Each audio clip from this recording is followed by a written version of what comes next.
Hello everyone, my name is Joe. I am the ToasterPhreak. We have here today the toaster we've seen before, Sunbeam T-35, which was sort of the middle of the Sunbeam Radiant control toasters. What I showed you before was how to set the doneness on it by removing this knob here and turning it until it was in the right spot and putting it back on. I'd like to take a minute to talk to you about cleaning your toaster. Now, I just shook this out of almost entirely that toaster after it had been cleaned. And the reason why is because people take the toaster and turn it upside down over the sink, and all the crumbs fall off into the side places and get trapped in there rather than come out. But then they just go on until the next time they see that there's a bunch of crumbs in it, and they do it again and again, until finally you can have so many crumbs in it that the toaster literally won't work anymore. Now, as a special prize, this toaster yielded an old M&M, so that was something extra special.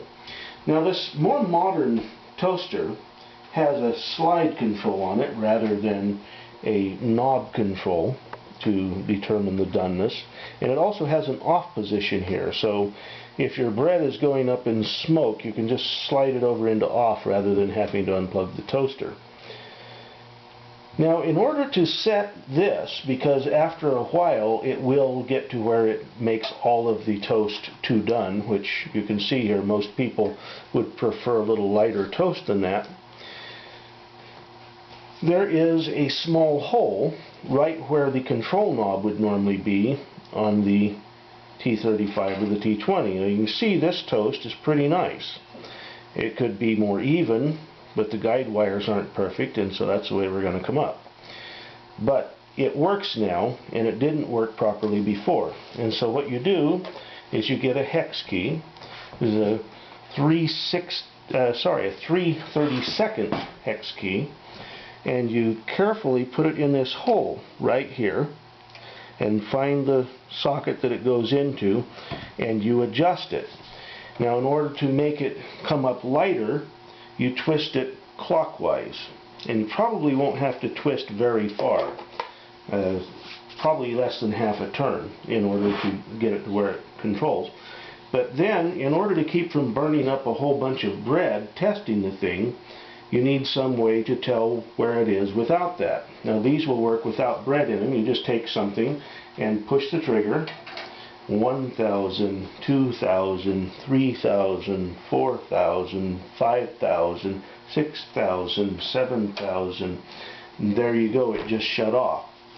And that 7 seconds in this machine produces toast that looks like that, because what it's gauging is how much heat is hitting that bimetal strip in there.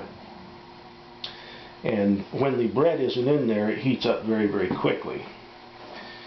Now,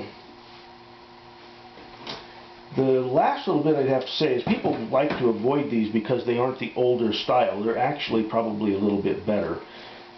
This one, turning this the wrong way, and you can all yell at me, you can hear crumbs I haven't got out rolling around in there.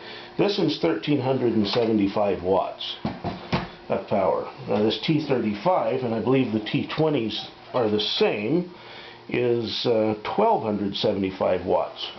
So it's another 100 watts of power in this toaster, which means that your bread turns into toast a little bit quicker, and which means that it makes a chewier toast. You see, this doesn't break, it just tears apart. So it's a really nice toaster. And the big deal, if nothing else that you come away from it on this, is the way to clean the toaster is to pick it up, find the release catch, and drop, oh goody, another M&M. And the reason that was stuck in there was because of exactly what I told you, people turning the toaster over and dumping all the debris out into the guts. So that's the video for today. I hope it helped you all, and we'll get back to you. Until next time.